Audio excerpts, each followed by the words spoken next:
Here's the 0-1. This is going to be a tough play. Bryant, the Cubs win the World Series. Bryant makes the play. It's over. And the Cubs have finally won it all.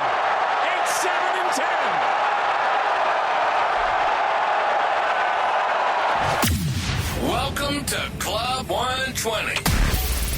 The ultimate roundtable for diehard Cubs fans and lovers of all things sports and lifestyle. Strike three, you're out. Hosted by Neil and Nate, two former baseball players and coaches turned loud mouths with strong opinions and even stronger banner.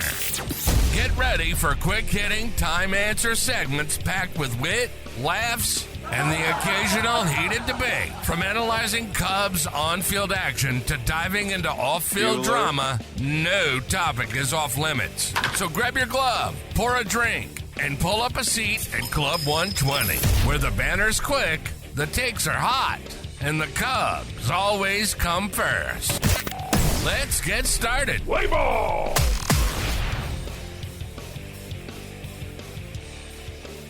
Hello, Cubs friends. It's 120. You know what that means. Time to grab an old style and a bleacher seat. You're in Club 120. Let's talk Cubs. I'm Nate, and with me as always is a man who thinks pumpkin spice was made up by Starbucks to sell coffee. Neil, how are you this giving up thanks season? Oh, So I'm doing great, Nate, and thanks for tossing it over to me. And I'm happy to be here this season, even if Starbucks is out here running a seasonal scam. And thanks as always to everyone watching and listening. We got a packed Thanksgiving week lineup today, so let's jump into it. I don't know why it's not a Thanksgiving week lineup. Thanksgiving week is next week, so we are off next week. We will not be doing a show, so this is kind of a Thanksgiving week. But we're gonna kick things off with some big board updates. Who's on the big board, free agents who are still on it, who are not on it, so on and so forth, and then we'll talk about Shota's return to the Cubs. Cubs roster moves, payroll projections, smoke and fire, and then our topic of the week, we're going to give thanks Chicago Cubs edition. So let's kick it off, man, with some big board updates. Well, the biggest one happened this weekend, Neil. Josh Naylor elected to, stay in Seattle after being traded there midseason. He is no longer sleepless in Seattle. No, he's $92 million rich in Seattle. That's right. And he said he loved it there. And it goes to show, a lot goes into that mid-season, being comfortable with your family and everything else. That's a huge time. And they made a big splash there. That's huge. I think Seattle's got a chance to compete in the West for, another 3 or 4 years at least, as long as their pitching holds up the way they've been stacked. Yeah, so,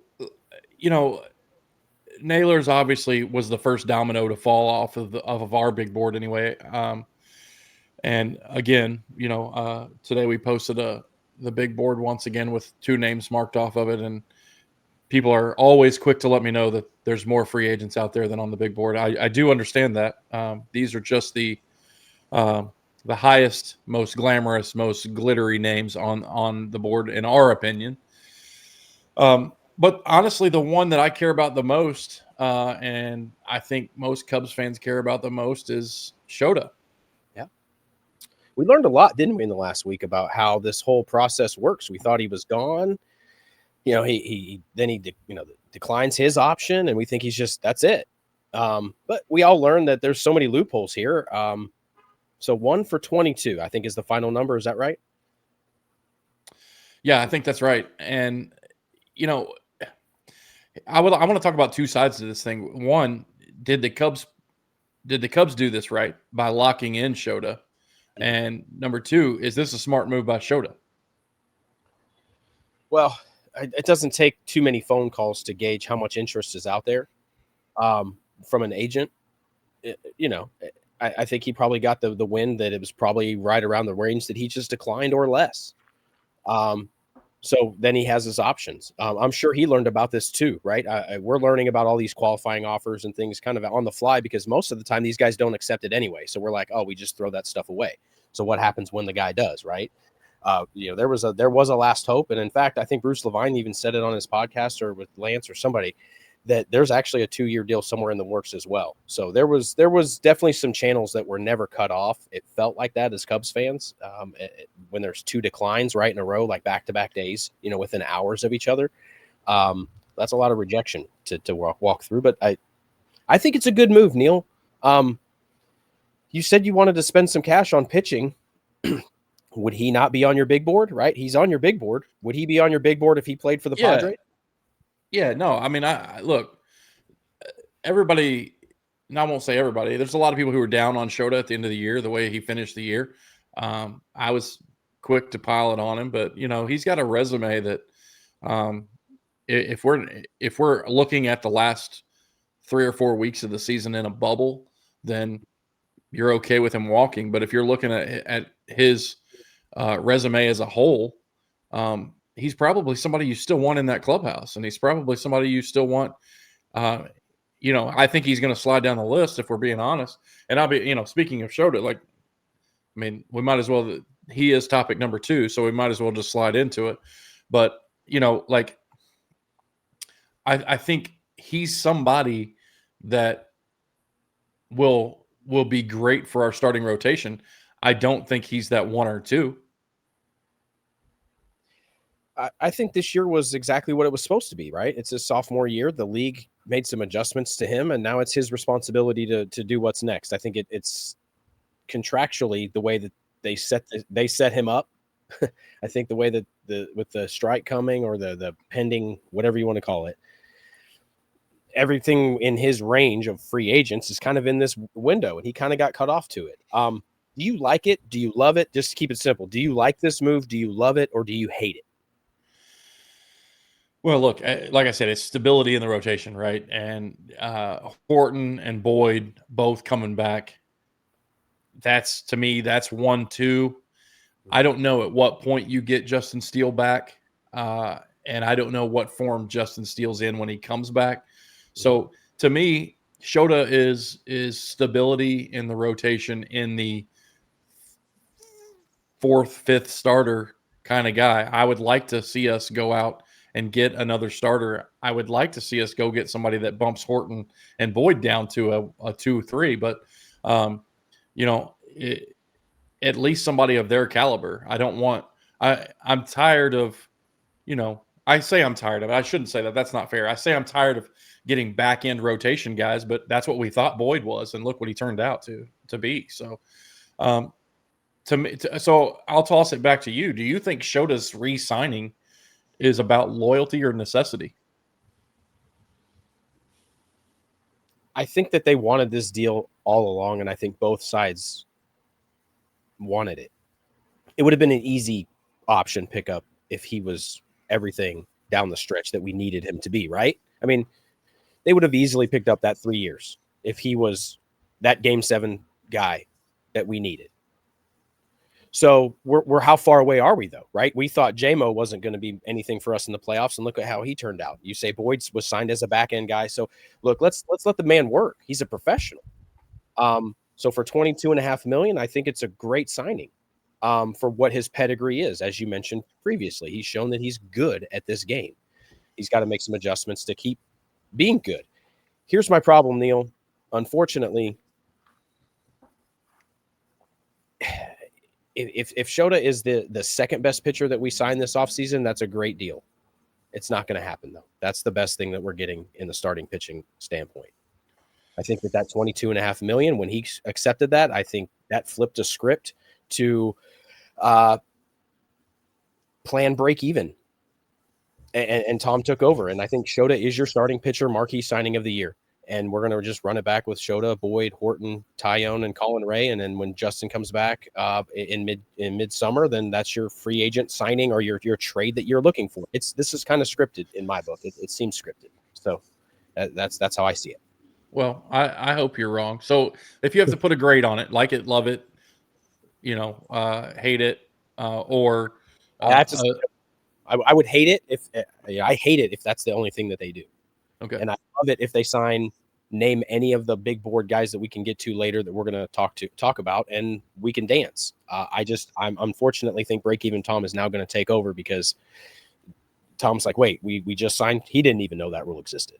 right? And so now he's like, oh, okay, well, I guess we're going to have him, nobody else. My theory. Okay, while Shota's inked, the front office has been busy filling out the, I would say, bottom half of the 40-man roster, which currently I believe sets at 32. They make roster moves this week with Riley Martin, James Triantos, Pedro Ramirez, add Shota. Who's the most intriguing name that is on the updated 40-man list, which I like? Yeah. I mean, let's look up Riley Martin real quick. I think he's a lefty and a righty pitcher. That's fun. That is, he's got one of those gloves that goes on Yeah. either hand. Yeah. I think that's but I think the 40-man moves here, outside of Shota, obviously that's an obvious move. As soon as he was inked, he's a 40-man guy.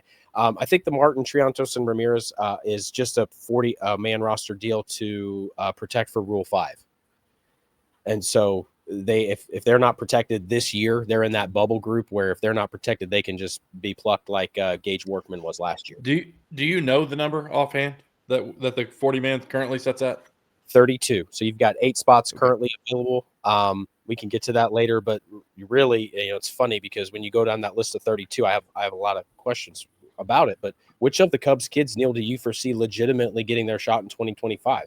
Of those 30, a lot of that 32 is those guys like Owen Casey or. Well, that's what I mean. I guess that's my next question is that list of 32 that you're referring to. Are you talking gets their shot with the big club in a batter's box, or are you talking makes the 40-man roster? Well, I mean, the 26 really is what we're going for. Right. Okay.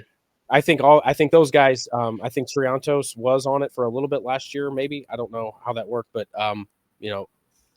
we're talking about making their debut or have made their debut. But I mean, we're talking real legitimate roster spots here for this 26 because I know we've got 32 and we're going to 40, but there's 8 guys that you're saying, hey, we're going to go sign free agents. Are those good names? How many of these kids are we really giving chances to? That's really the biggest question on how we look at kind of our next topic, which is, the rumors of who the Cubs are really associated with. And do we like that? Because the projections, what would you do with that money? You got 8 guys. So what are you going to do? Yeah. Well, so before we jump to that, let's talk about your first question, which was which of the guys currently on the 32 are going to make some noise that previously haven't, right? And I think you got Owen Casey comes to mind, Mo Baller comes to mind. Okay. Wiggins is not on the 40. He's not on the right. Correct, but he's still he's so far down that he's protected. He can't be selected like Rule 5.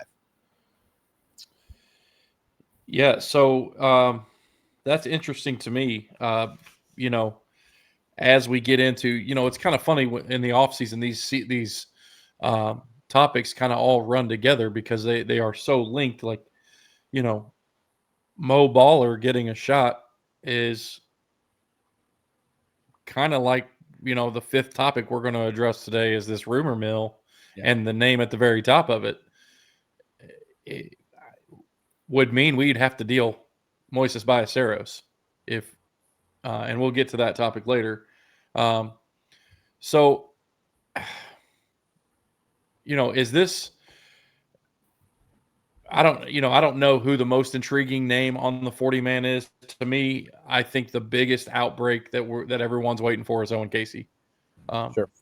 I think when he came in, he produced. Mo Baller, when he came up, he struggled for a solid 2 weeks before he finally got things going. And then once he got going, man, he was going. But Owen Casey was like an immediate spark plug. Like, if there was ever an argument for play the kids, it was Owen Casey, like coming up and making an immediate impact, like changing games. Absolutely. And it flipped the script for me. It was, I didn't want, like, if Kyle Tucker comes back, I would rather have Owen Casey. It was exciting. We're in maybe a golden age of Cubs prospects. and I'll get to that later and hint to that. But let's say right now, Neil, that we've got 32 players. Looking at the numbers and what they're throwing out there, payroll will sit after arbitration hearings at 171 million. Last year's payroll was about 213. So give or take, plus or minus. Do you believe that the Cubs will spend more or less last year? Than 2025. Yeah, so okay, we'll just jump. So the next topic is payroll projections. My number's different than yours. I think I have us currently at 148. Correct. So, but then there's a group of players that are arbitration eligible, and just based on the projections of where they're at now and what they should be getting, they're estimating another 12 or 13 million of arbitration money that's already going to happen. Okay. So they're kind of sitting around the number of 170 right now. That's actual or projected, if you will. But yes, the actual numbers is 148, but give or take a few. So Okay, let's just that's at 50 million. Do you believe they spend that? Are you asking me if I believe they go over 213 million? Yeah. So can I have two answers? You can have whatever you want. It's your podcast, brother. So I believe that this year, above any other year, Jed, at the direction of Tom, and you and I have talked about this before, we have a reoccurring segment about this. I believe with the impending labor strike, they will spend as much money as they can on 1-year deals. Okay. So that being said, when you look at the big board and you look at who's out there and you look at who's available, I think that the Cubs will make splashes and will spend a lot of money only if players are willing to take 1-year deals.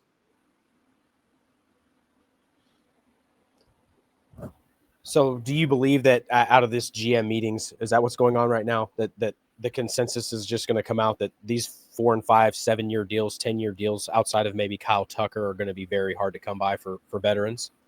No, I don't think so. I think that's where we're heading. Honestly, I think, I can tell you that the owners are not.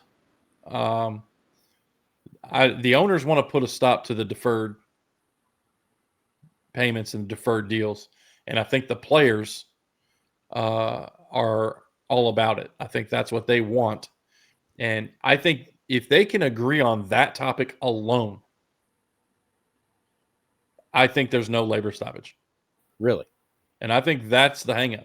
I don't think it has anything to do with contract size. I don't think it has anything to do with that stuff. I think it's all about deferred payments and leveling the playing field. Because as long as they allow deferred payments to guys like the Dodgers, right, who pay the luxury tax every year, it doesn't freaking matter. They're going to go spend what they want.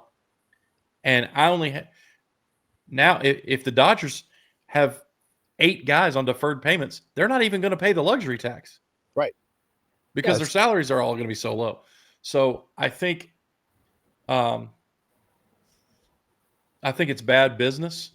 But again, they just won a World Series. So about that, because there's a lot of smart businessmen in those rooms. And a lot of them are doing things like what Jed or what Tampa Bay does or what Billy Beane did back in the day, right? They're using their brains to, how much is a run worth, right? And that's how they did it. They said, hey, we can defer that. How come some other owner like that, maybe there's only 30 of these franchises that, let's say Pittsburgh, would not start deferring Paul Skeens into Kingdom Come and 5 other pitchers and 3 bats to make Pittsburgh worth it? Because here's the thing. If you're good in Pittsburgh, they'll spend. If you are mid in Pittsburgh, they aren't coming. They got that's Steeler money, but there's markets that could do that. I mean, why hasn't this been done before besides Bobby Bonilla and like 1 or 2 contracts at a time? A soul and a conscience is the reason it hasn't been done before. So there's this there's this side of business ownership and stewardship and management that's called stewardship, right? And part of that is a responsibility to leave it better than you found it. And this is 100% opinion, right? And opinions are like assholes. Everybody's got one. Most of them stink. All right. So here's the deal. Stewardship is the guys from the Dodgers do not care because they know 8 years, 10 years, 12 years from now, I'm not going to be running the Dodgers. So I don't care. Now, 90% of Major League Baseball who's not hooked into these, I mean, same as the guy who ran the Mets before the current group that signed the Bobby Bonilla deal. Mm-hmm. Did not care about how he left the organization when he left it. And I think that's the only thing that's holding everybody back is that someday I have to leave this organization to someone else. Whether it's through a sale, whether it's through handing it down to family, whether it's a generational, whatever. All you are doing is passing the buck and handcuffing the next generation of ownership. I mean, that's an ownership conglomerate, right? That's just a business buying another business, essentially. Well, the Dodgers are just a bunch of different stakeholders, right? That's what I'm saying. They're business. Billie Jean King, Magic Johnson, exactly. And and then they're going to be gone. But it's not like Jim Irsay handing the Colts over to his daughter, right? Not like Jerry holding on till his kids, his grandkids, because he doesn't want his own kids to run it. That kind of stuff. It's not nepotism. It's not being handed down. They're their own business and they're maximizing to the nth degree. Right. And it's not just, to me, it's not just the next generation of ownership. Like you have a responsibility to your employees. Like you may have a plan that says in 5 years from now, I'm exiting this business a millionaire because I'm going to, or not a millionaire, a bajillionaire because I'm going to sell this business to someone else and make my exit and ride off into the sunset. But what about the guy who's been cleaning toilets there for 20 years? What about, the clubhouse attendant? What about all these employees? Like you have a responsibility to all these people to leave it better than you found it. And these guys that are in charge of the Dodgers do not care about that. They care about taking a selfie on the field in their rhinestone jackets when they win a national or a World Series. Yeah. And they got what they want. They get what they want. Sure. And all of these people will make an exit sooner than later. Magic Johnson, like he's going to exit the Dodgers at some point. Right. They'll be on to another thing. It's the labor stoppage is something that I think we'll dive into once we come back from break and we start getting into the real winter meetings and everything else, because that's when it's really going to start percolating. And it's a fantastic take, Neil, and I'm sure we're going to have to reiterate that again because it is a huge sticking point when it comes to the negotiating table. So yeah, and nobody's rooting as hard as you and I. I mean, this show's going to suck if we don't have any baseball for a year. Yeah. No, I don't think anybody really needs our opinions on. Okay. So moving on, that brings us to the number one thing that every fan loves, and that is rumors. Absolutely. Smoke or fire, off-season rumors. Schwarber, Bellinger, Bregman, Cease. Where is there smoke, Nate, and where is there fire? Well, according to me, there's never going to be any fire. So you're asking the wrong guy because I'm in the winter of coldness here. So I'll just flip it around to you. And I mean, I'll fantasize about these things, but let's just talk about the one. Okay, hold up. First off, you can BS all you want. Okay. Winter of coldness. You're outside, sir. Yeah. In a short sleeve shirt.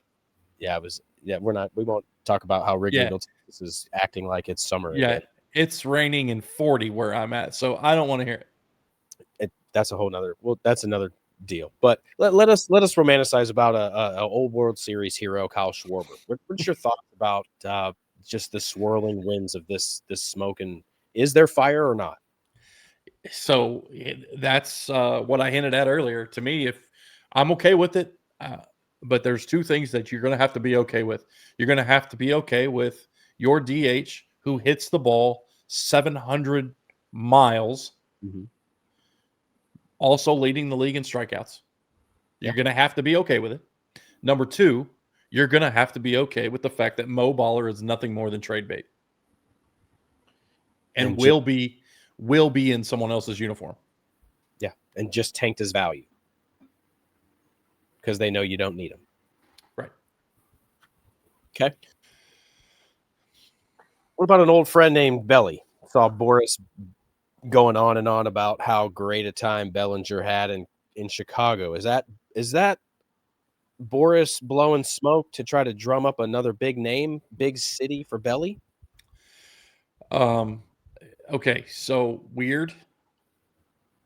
I'm going to speak to you. Okay. Man to man here. Any woman that's listening, you're probably not going to understand this part of the segment. He left the Cubs to go play for a team, and on that team was his wife's ex-fiance. Yes. You have to not like where you're at a whole lot to go arm in arm with a dude that was once. Yeah. And I'll just leave it there. Yeah. You think he had that bad of a time in Chicago, or do you think there's 29 other teams out there? And you went to the one. You went to the one that has the guy. Look, they share more than pinstripes. You know what I'm saying? All right. Okay. Do you want to get into the fray with Alex Bregman again? I read that today. Cubs are back in the fray. What are we fraying for? Yeah, I don't believe that at all. I think that is 100% smoke, no fire. Okay. I just think, I don't know. I don't know. It's just like the initial reports about Bo Bichette and Chicago being the number one landing spot for Bo Bichette. Like, there's nothing going. Dansby's going nowhere. Right. And I honestly don't think Matt Shaw is either. Nope. So I'm all about some of these free agents. I don't think any position. I was never in on Josh Naylor. Like, Michael Busch is my first baseman. I mean, we got rid of Justin Turner, so now he's not a platoon player anymore. So he might get half of his starts back. Well, don't tempt Craig with the good offseason. I'm just saying, right. There's. Then let's wrap this up with a little bit before we get to some thanks. Let's talk about the big board because it's there. You say there's some free agents you're in on, Neil. Where would you like to see some smoke? Dylan Cease, Ranger Suarez. I'm out on Pete Alonso. I'm out on Kyle Tucker. I'm not out on Kyle Schwarber. I'm not out on him. I just want to be clear that if you're in on him, you have to be okay being out on Mo Baller. Right. Devin Williams. Here's the thing. I don't know what we plan on doing at the catching position. Carson's back. Okay. And Miguel Amaya. So are we? And actually, Reese McGuire is on the 30. Is part of that 32 currently. He has arbitration hearing coming up. Yeah. So I think he's got to go. And then you're back in the scenario. Are we keeping three catchers? Are we not going to keep three catchers? So JT Real Muto is a interesting name on there. Okay. but I don't know that he would be okay not playing every day. Yeah, and I don't know if he's at this point in his career ready for a 1-year deal. I think he can probably still, where he sits in the totem pole of catchers available, he's probably going to get at least a 3. So I don't. Again, Jed's going to have to blow some guys away, and Tom doesn't money whip people. So Jed's not allowed to money whip these guys for a 1-year deal at $25 million when they should be getting 20. Like it's just not going to happen. So okay, there's 2 names on here I want to know how you feel about, because okay. I know how you feel about Framler Valdez. As far as I'm concerned, I'm okay taking him off the list. Dylan Cease and Zach Gallen. I feel like I know how you are not fans, but they do not light a fire under you. Look, But I want to know how you feel about Trent Grisham and Devin Williams. Well, Grisham accepted his QA, so he's going back. Oh, so he's done. Oh, he's off. Okay, I need to remove him. Is like a, I don't know, like a paper mache tiger. I mean, he looks great, but I think he's a wet noodle when it comes to standing up under pressure. You talking about Devin now?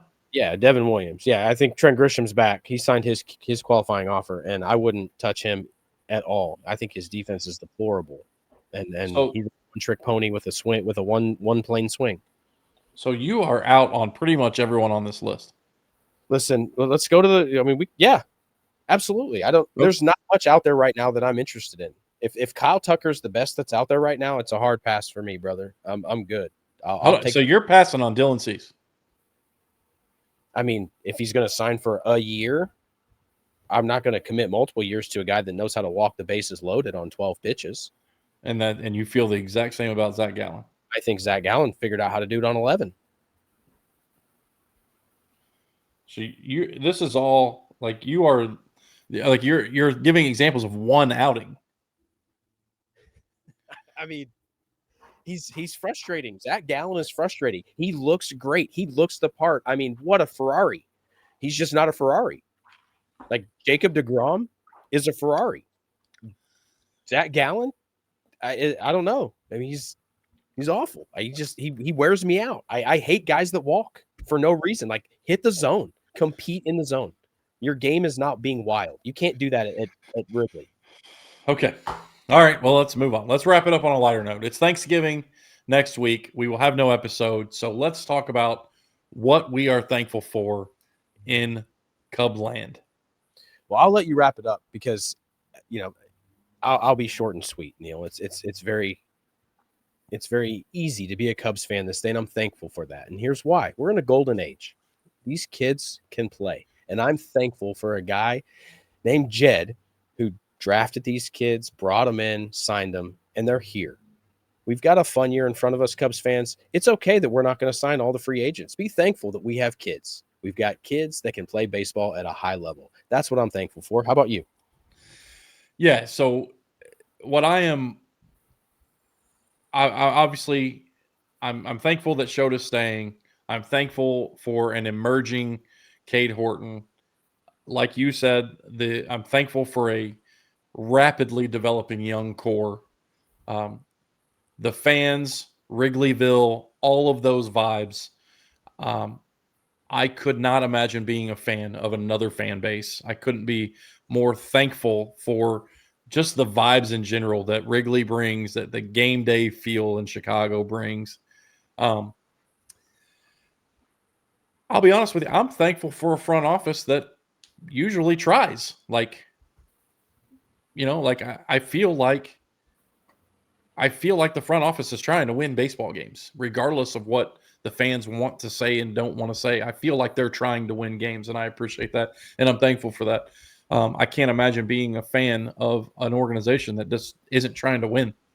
And then I am really thankful to be having this conversation about who we can go get to bolster this roster in the offseason, because a lot of teams just know that status quo. And I don't think the thing about the Cubs is it's always a surprise, and I'm always here for it.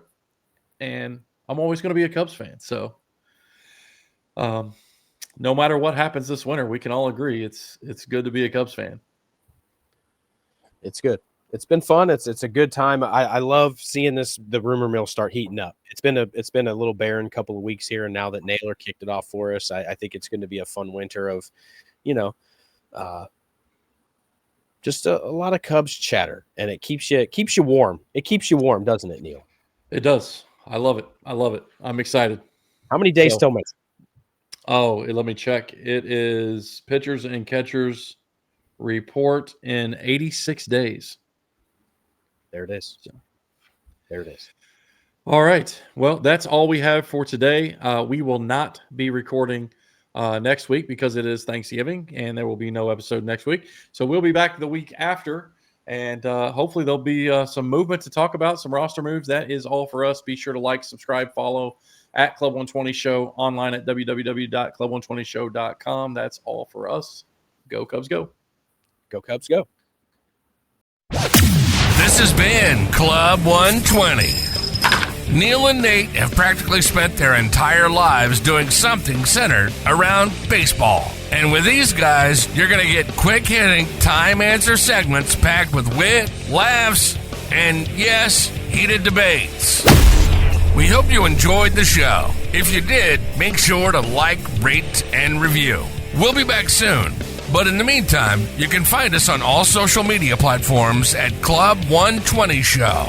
And, of course, the website at www.club120show.com. Until next time, go Cubs, go!